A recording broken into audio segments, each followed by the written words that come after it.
Olá, boa tarde, seja muito bem-vindo. A partir de agora você acompanha as principais reportagens da semana. Vamos juntos. Olha só, o Ministério da Educação divulgou novas regras para o ensino à distância. Além de proibir os cursos 100% online, eliminou também a possibilidade de candidatos das áreas médicas e de direito estudarem via internet. O presidente Luiz Inácio Lula da Silva assinou um decreto que estabelece novas diretrizes para a educação à distância, a famosa sigla EAD no Brasil. As mudanças proíbem cursos de graduação que são 100% online, exigindo pelo menos 20% da carga horária presencial. O decreto determina que os cursos de medicina, direito, odontologia, enfermagem e psicologia devem ser exclusivamente 100% presenciais. Para outras áreas da saúde e licenciaturas, a carga horária à distância não pode ultrapassar 50%, sendo que 30% deve ser presencial. Além disso, as aulas presenciais terão um limite de 70 alunos por turma. O objetivo é melhorar a qualidade da educação oferecida nessa modalidade. Os polos de ensino à distância também deverão atender os critérios técnicos, garantindo infraestrutura adequada, como laboratórios e ambientes de estudo. Será criado o cargo de mediador pedagógico, com o objetivo de apoiar o processo de aprendizagem dos alunos. Esses profissionais devem ter formação acadêmica compatível com o conteúdo do curso e o vínculo formal com a instituição de ensino superior. Já a função de tutor será limitada a tarefas administrativas. Essas medidas visam garantir que a educação à distância no Brasil mantenha padrões de qualidade e que os alunos tenham acesso a uma formação mais completa e interativa. Agora, será considerada presencial apenas a atividade realizada com a presença física e simultânea de estudantes e docentes ou outros profissionais responsáveis no mesmo local e horário. De acordo com o ministro da Educação, Camilo Santana, o ensino à distância pode oferecer uma experiência rica, desde que haja um compromisso com os processos de ensino e aprendizagem. Outra mudança significativa é a obrigatoriedade de pelo menos uma prova presencial por unidade curricular, com um peso maior na nota final. Estudantes já matriculados em cursos que passarão a ser proibidos pelo MEC poderão concluir suas graduações no formato EAD atualmente em vigor. As instituições de ensino terão um prazo de 2 anos para se adequar às novas regras. O IBAMA autorizou a Petrobras a avançar com a pesquisa para prospectar petróleo na margem equatorial.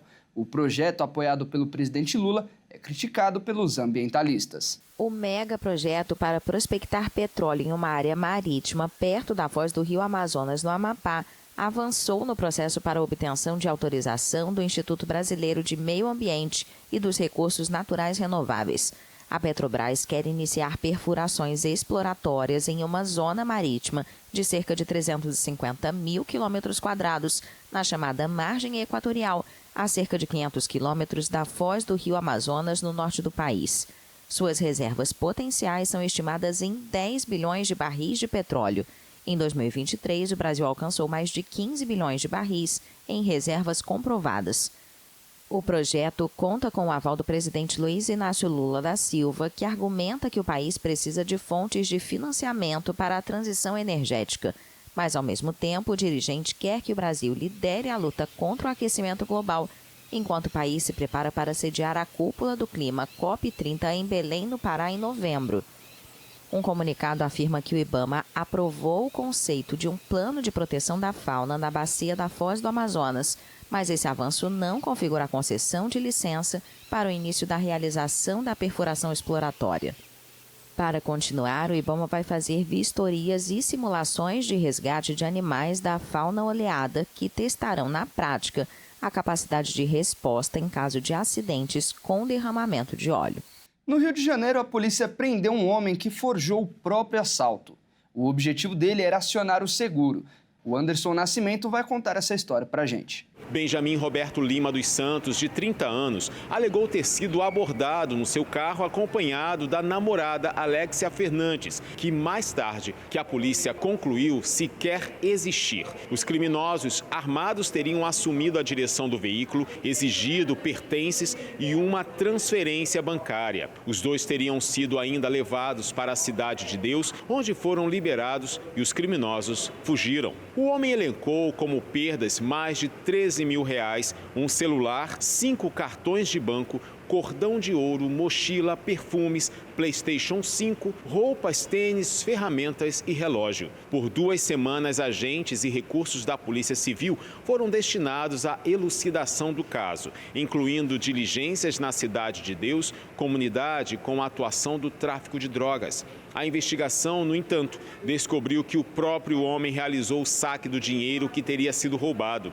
Com acesso às imagens de câmeras de segurança, foi notado que a rotina dele não foi diferente no dia em que disse ter acontecido o crime. Por isso, foi concluído que se tratava de uma falsa comunicação de crime. Confrontado pelos policiais, o homem confessou a farsa. Benjamin trabalha como securitário e o objetivo dele era aplicar um golpe para obter valores indevidos de seguradoras vinculadas a instituições financeiras, além de justificar a aquisição fraudulenta de um celular em posse dele.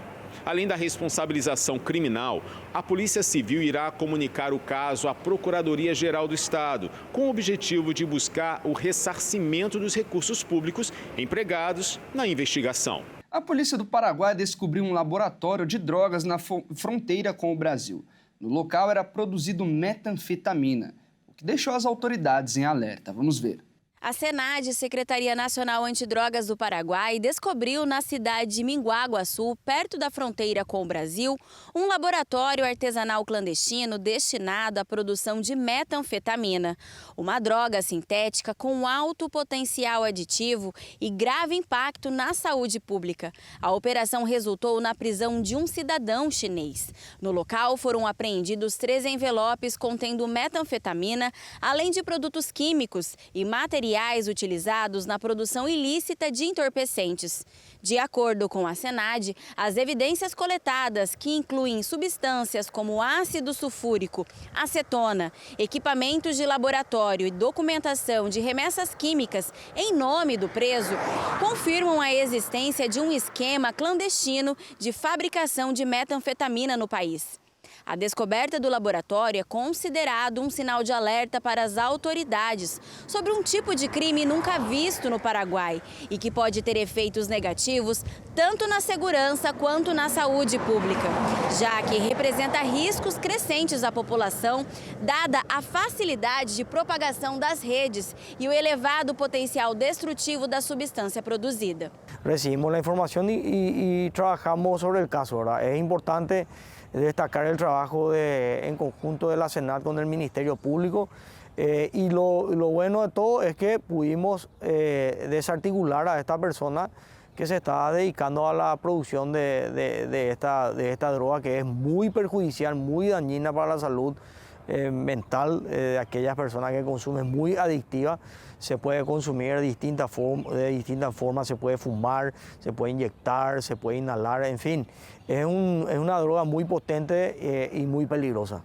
As autoridades estão analisando possíveis vínculos transnacionais, considerando a nacionalidade do detido e os documentos apreendidos, o que abre uma nova linha de investigação que visa determinar se há conexões entre cidadãos estrangeiros para a produção da droga no país. Porto Alegre decretou situação de emergência por causa de doenças respiratórias. O número de casos não para de subir e os hospitais não estão dando conta do número de pacientes. Porto Alegre vive um cenário crítico na área da saúde. A Prefeitura decretou situação de emergência em saúde pública por 90 dias, após o aumento expressivo nas internações por síndrome respiratória aguda grave. A ocupação hospitalar chegou a 101%, afetando tanto adultos quanto crianças. A medida permite ao município solicitar apoio federal e reforçar a Operação Inverno, com a abertura de novos leitos e contratação de profissionais. Segundo o boletim da Fiocruz, o alerta é para o avanço das doenças respiratórias, especialmente entre crianças e idosos. Vamos ver agora o que o Marcelo Lopes Fonseca, que é médico e assessor técnico da Diretoria-Geral da Secretaria Municipal de Saúde, falou sobre esse assunto. Esses decretos, tanto municipal quanto estadual, eles Em primeiro lugar, eles permitem acessar recursos federais para abertura de leitos e pagamento diferenciado dos leitos para atender síndrome respiratória aguda grave em pediatria. Mas, além disso, eles também são acompanhados de planos de ação, tanto municipal quanto estadual, de outras medidas que também favorecem o atendimento da população. Por exemplo, abertura de turnos estendidos de unidades básicas, aumento de ofertas de exames, como, por exemplo, raio-x de tórax. Então, esse conjunto de medidas que fazem parte dos planos, bem como o recurso federal para abertura de leitos específicos para esse tipo de patologia respiratória do inverno, são os benefícios que a população pode esperar. Nós estamos no mês de maio, que faz campanha para as doenças inflamatórias intestinais. E o Brasil apresenta um dado muito preocupante. O número de internações por essas inflamações cresceu 61% em 10 anos. Diante disso, a campanha Maio Roxo foi criada para conscientizar a população sobre a prevenção e a detecção das doenças. Confira na reportagem de Felipe Takahashi. Dor abdominal persistente, diarreia crônica, perda de peso e fadiga, sintomas que podem passar despercebidos e muitas vezes são confundidos com um mal-estar comum. O que muita gente não sabe é que esses são os principais sintomas para as doenças inflamatórias intestinais. No Brasil, um levantamento da Federação Brasileira de Gastroenterologia, divulgado em abril deste ano, mostra que mais de 200 mil brasileiros convivem com a doença de Crohn e a retocolite ulcerativa, principais enfermidades que se encaixam no conceito de doenças inflamatórias intestinais. Diante do cenário alarmante, a campanha Maio Roxo foi criada para conscientizar a população sobre a importância do diagnóstico precoce e do tratamento adequado dessas condições. Segundo uma pesquisa publicada pela revista The Lancet, o número de casos tem crescido no Brasil, com um aumento de 15% ao ano. Apesar da incidência, esse especialista explica que é possível se prevenir dessas doenças, que estão ligadas diretamente a hábitos do dia a dia. A causa das doenças inflamatórias intestinais ainda não é muito concreta, é multifatorial. Então a gente sabe até hoje que algumas coisas a gente pode prevenir. O que seria isso? Dieta. Então a gente tem uma dieta equilibrada, uma dieta com alimentos anti-inflamatórios, antioxidantes e evitarmos ao máximo alimentos ultraprocessados. Também tabagismo. O tabagismo ele é péssimo para o nosso intestino, então o fato de diminuir ou cessar o tabagismo seria o ideal. A prática de atividades físicas como uma função anti-inflamatória e evitar o uso abusivo de anti-inflamatórios ou antibióticos. Essas são as medidas gerais que podemos tentar prevenir a doença inflamatória intestinal. A doença de Crohn é uma doença inflamatória crônica do trato gastrointestinal que afeta principalmente o intestino delgado e o intestino grosso, mas pode afetar qualquer parte do trato digestivo. Enquanto a retocolite ulcerativa é uma doença inflamatória intestinal crônica que afeta o intestino grosso, especialmente o reto e o colo, causando inflamação e úlceras no revestimento interno do órgão. Segundo o médico, pacientes diagnosticados com doenças inflamatórias intestinais têm maior risco de desenvolver câncer coloretal, especialmente com a evolução crônica da doença. Por se tratar de uma doença inflamatória crônica e até o momento sem cura, o tratamento é crônico. E o tratamento geralmente é medicamentoso, no intuito da gente controlar essa inflamação e o paciente entrar no que a gente chama em remissão, que é o controle da doença. E em alguns casos vai ser necessário complementar com o tratamento cirúrgico. Mas qual é o intuito? Ficarmos em remissão e o paciente ter qualidade de vida normal. Então, caso você sinta algum desses sintomas com frequência, procurar um especialista o quanto antes é fundamental para o tratamento precoce e, assim, garantir a qualidade de vida. E você vai ver a seguir. O governo proibiu a comercialização de 2 marcas de azeite. E ainda, pré-lista de convocados para a seleção brasileira tem nomes vazados antes da divulgação oficial. Nós voltamos já.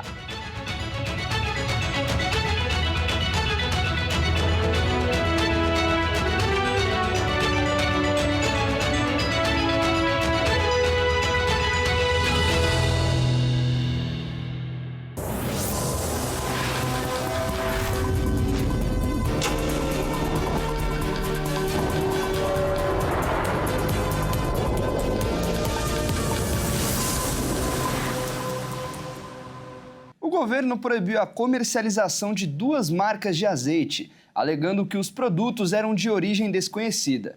As 2 marcas já haviam sido proibidas de ser comercializadas no mês de outubro do ano passado. Após denúncias do Ministério da Agricultura e Pecuária, o governo proibiu a comercialização das marcas Alonso e Quintas de Oliveira após uma investigação revelar que a origem dos produtos é desconhecida e que não respeitam várias leis, normas, regulamentos e regras. Além disso, toda e qualquer distribuição, fabricação, propaganda e uso dos azeites das marcas também está proibida. A Anvisa publicou no Diário Oficial da União que a medida foi tomada após a apreensão mostrar as irregularidades da marca, como, por exemplo, não seguir padrões de rotulagem, não seguir exigências sanitárias nas instalações das empresas, não serem licenciadas junto a autoridades sanitárias competentes ou possuir um registro junto ao Ministério da Saúde. Em outubro do ano passado, a Anvisa já havia realizado apreensões e também proibiu a venda de lotes de ambas as marcas e mais 10, alegando que o produto poderia causar risco à saúde devido à incerteza sobre a origem e composição. No mesmo mês, o Ministério da Agricultura explicou que existem duas marcas com o nome Alonso, mas que são de empresas diferentes. Uma é de origem chilena e é exportada por uma agrícola regularizada, já a outra, que o governo proibiu, tem origem desconhecida. Os balões têm causado muitos problemas no Rio de Janeiro.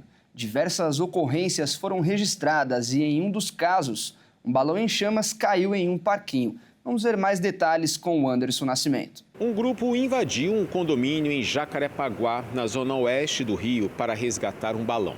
Também em Irajá, na zona norte, um balão em chamas caiu em cima do parquinho de um condomínio. O fogo chegou a queimar a tela de proteção da quadra. Nas imagens é possível ouvir crianças gritando assustadas. Entre janeiro e maio deste ano, o programa Linha Verde recebeu 51 denúncias sobre locais de fabricação, armazenamento, comercialização e grupos de baloeiros. Os bombeiros já foram acionados 47 vezes para ocorrências de incêndios relacionados.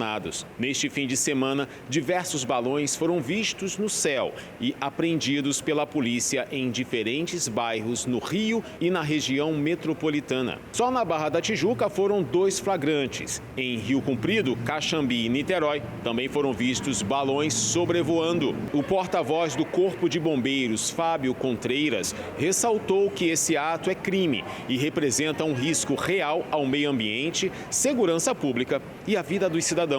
O comando da Polícia Ambiental disse que já apreendeu 121 balões desde o ano passado. E nessa semana aconteceu a campanha mundial de incentivo à doação de leite materno.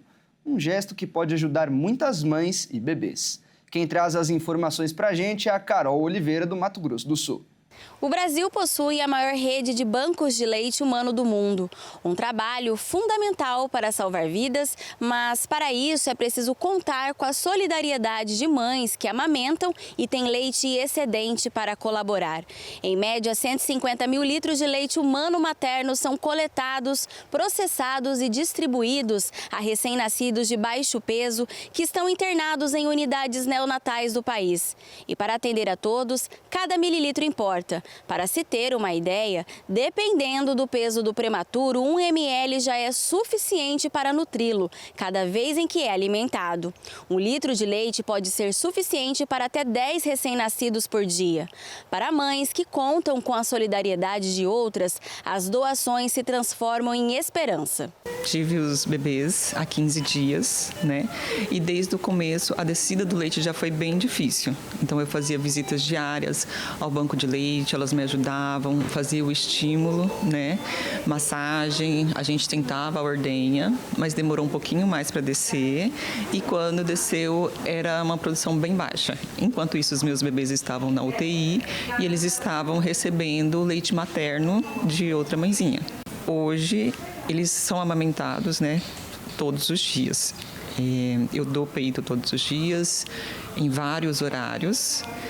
Tem leite, sai leite um pouquinho, né? Mas a nutrição que eles recebem é uma nutrição afetiva, né? Quando ele começou com 5 ml somente. E acredite, para tirar 5 ml foi algo muito difícil, porque o leite não descia. A produção começou a aumentar, aonde eu consegui, quando estive no hospital, tirar em torno de 600 ml de leite por dia e continua descendo muito leite. Então, eu decidi ser doadora de leite. Ele precisou bastante tempo, né, do leite materno. Aí é muito importante. ter bastante leite materno aqui, até para os outros bebezinhos, né, que também precisam, os bebezinhos que estão na UTI e tudo. As doações são fundamentais para que os bebês, por qualquer motivo que não podem ser alimentados pelas próprias mães, tenham acesso aos benefícios do leite materno para se desenvolver com saúde. Entre as vantagens estão a proteção contra diarreias, infecções respiratórias e alergias, e a redução do risco de hipertensão, colesterol alto, diabetes e obesidade na vida adulta. O leite materno é o melhor alimento para o bebê, né? Principalmente os bebês prematuros. E quando esses bebês eles entram na nossa unidade neonatal, a maioria deles não conseguem alimentar, eles não conseguem mamar na própria mãe.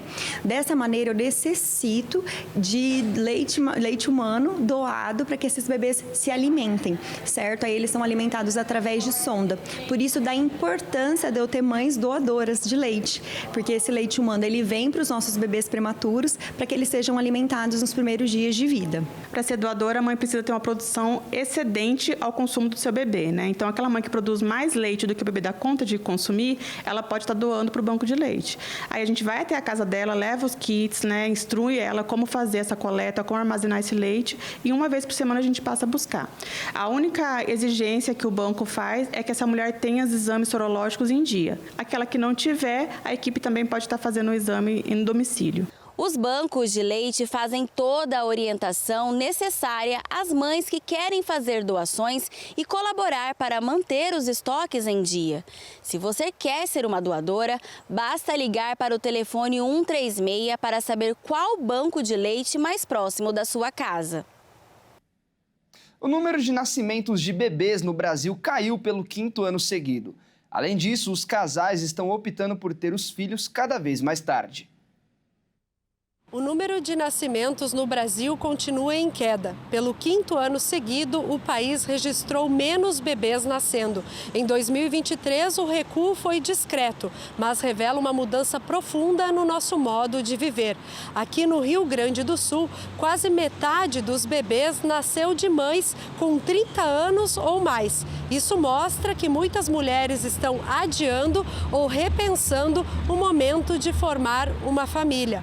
São várias as razões: o custo de vida, o foco nos estudos, no trabalho e o acesso mais fácil aos métodos contraceptivos. Mas por trás dos números existe algo maior, um novo jeito de olhar para a vida e para o futuro. Cada nascimento é sinal de esperança, de continuidade. Quando eles diminuem, também é um sinal de alerta. Essa mudança convida a uma reflexão sobre o que estamos priorizando e sobre o papel da família na construção de um futuro mais equilibrado. Na cidade de São Paulo, a campanha contra a gripe foi ampliada pela baixa adesão do público-alvo. Em tempos de desinformação e doenças que voltam a preocupar, uma atitude simples continua salvando vidas: a vacinação. Vacinas são uma das maiores conquistas da saúde pública. No Brasil, elas fazem parte no nosso dia a dia desde os primeiros dias de vida. E é graças a essa cultura de imunização que conseguimos controlar doenças graves. Um ato de cidadania simples, individual, que tem impactos poderosos e coletivos, considerado essencial para a manutenção da saúde do ser humano desde o nascimento. Algo tão importante que ganhou uma data de celebração, o dia 17 de outubro. É muito importante se vacinar, né, para a proteção tanto individual como coletiva contra doenças infecciosas que podem ser graves, que podem levar a complicações e óbitos. Até agora eu não peguei nem Covid e nem gripe. Eu estou sempre acompanhando as vacinas, sempre tomando as vacinas, né, no seu tempo. O Programa Nacional de Imunizações, criado em 1973, oferece vacinas de forma gratuita em todos os estados do país. O sanitarista Guilherme Ávila explica que o Brasil é referência mundial em vacinação. O Brasil é um dos países mais seguros para vacinação, né? A gente tem uma política nacional de imunização histórica já, que influencia sistemas nacionais de saúde, como o Sistema Nacional de Saúde inglês, como o Canadá, né, e outros países da América Latina e do mundo, né? Então a gente tem uma excelência de estudo, de pesquisa com o Instituto Butantan, com o Instituto da Fiocruz. Então a gente pode ficar tranquilo, vai vacinar que está garantido mesmo, assim, que você vai estar imunizado e vai estar cuidando de você e dos outros. Mas nem sempre foi assim. Antes das vacinas, doenças como poliomielite, sarampo, rubéola eram responsáveis por milhares de mortes por ano, principalmente em crianças.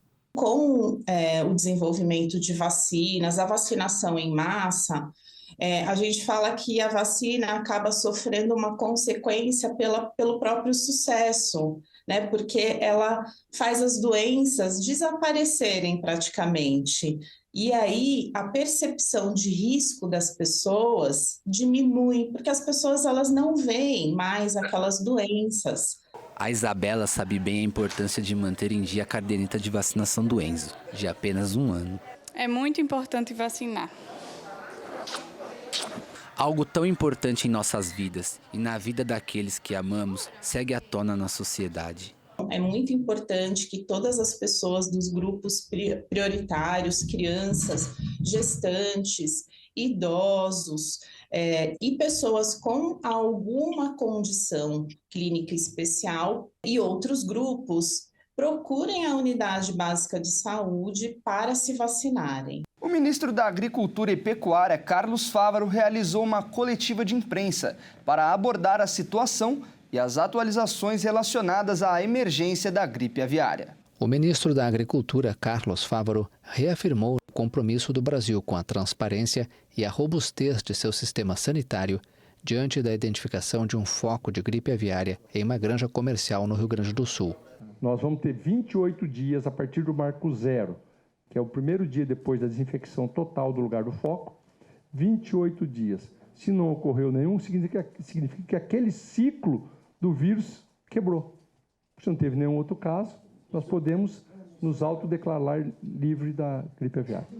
O nosso objetivo é ser o mais transparente possível para que, com mais rapidez, a gente restabeleça país a país o fluxo comercial. O secretário de Defesa Agropecuária, Carlos Goulart, detalhou a operação que já foi realizada na granja do município gaúcho de Montenegro, onde foi registrado o foco. Nenhuma ave dessa propriedade Montenegro que deu foco está viva. Já foram todas sacrificadas. Todos os ovos de lá já foram destruídos. Foram 70 mil ovos que estavam na propriedade e agora falta o processo de desinfecção dos 2 aviários. Um aviário já foi concluído a desinfecção e o segundo está em processo de conclusão. O ministro da Agricultura informou a suspensão da exportação de carne de aves por 20 países. Cerca de 35,5% de toda a carne de frango produzida no Brasil é destinada ao mercado externo. E agora é hora de falar de esportes aqui no nosso jornal. E quem traz as informações é o Felipe Takahashi. Boa tarde, Felipe. Seja muito bem-vindo. Bom, e vamos começar falando sobre a seleção brasileira. Isso porque alguns nomes da pré-lista de convocados foram vazados, não é mesmo? Pois é, e tá cheio de jogadores que jogam no Brasil. Boa tarde para você e a todos de casa. E bom, apesar de não ser a relação oficial para a próxima data FIFA, alguns nomes como o do Neymar, Oscar e o do Hugo Souza foram divulgados e chamaram a atenção dos torcedores. E outro detalhe que chamou a atenção é a quantidade de craques que jogam no Flamengo e estão nessa pré-lista. São 6 atletas rubro-negros. Exatamente, e ao que tudo indica, o Ancelotti está de olho no Mengão. Vamos conferir alguns nomes que foram divulgados. A pré-lista de convocação de Carlo Ancelotti não foi divulgada oficialmente, mas alguns nomes saíram na mídia, como o atacante do Santos Neymar, Oscar do São Paulo, Fabrício Bruno do Cruzeiro e Hugo Souza do Corinthians, além dos 6 jogadores do Flamengo, Danilo, Wesley, Léo Ortiz, Alexandro, Gerson e Pedro. Mas um nome pouco conhecido no Brasil e que teve destaque na Europa também está na relação do treinador. Igor Paixão, de 24 anos, que atua no Feyenoord da Holanda. Paixão é do Macapá e fez uma grande temporada com 32 participações em gols. Marcou 18 vezes e deu 14 assistências, encerrando a temporada 2024 e 2025 como artilheiro e garçom do time. A temporada também marcou um dos primeiros gols de Igor Paixão na Champions League. Ele marcou contra o Sparta Praga e o gigante Milan na competição. Cria do Coritiba, Igor Paixão registrou sua melhor temporada em números. O grande jogo de 2025 foi a goleada por 6-2 sobre o FC Twente, em 16 de março, onde anotou um hat-trick e deu 3 assistências. No sábado, a CBF comunicou os clubes solicitando a liberação dos jogadores presentes na pré-lista. A convocação final, com 23 nomes, será divulgada amanhã pelo treinador italiano.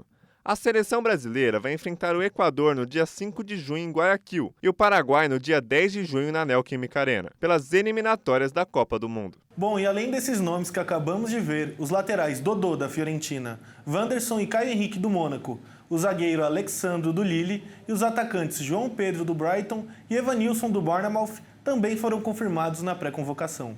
E até o dia da convocação oficial podemos ter outros nomes divulgados. Bom, vamos agora falar de um ranking que elegeu os melhores jogadores da história.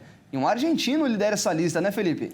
Pois é, esse argentino simplesmente é Lionel Messi, o atual campeão do mundo com a seleção argentina e multicampeão com o Barcelona. E o nosso Brasil não fica de fora, afinal somos o país do futebol, não é mesmo? Tem brasileiro nesse ranking? Tem sim, Fernando. O segundo lugar que pra mim tá errado, que seria o Rei Pelé, que estaria em primeiro. Mas enfim, vamos dar mais uma olhada nesse top 10 da lista. A Federação Internacional de História e Estatística do Futebol divulgou recentemente um top 10 dos melhores jogadores de toda a era.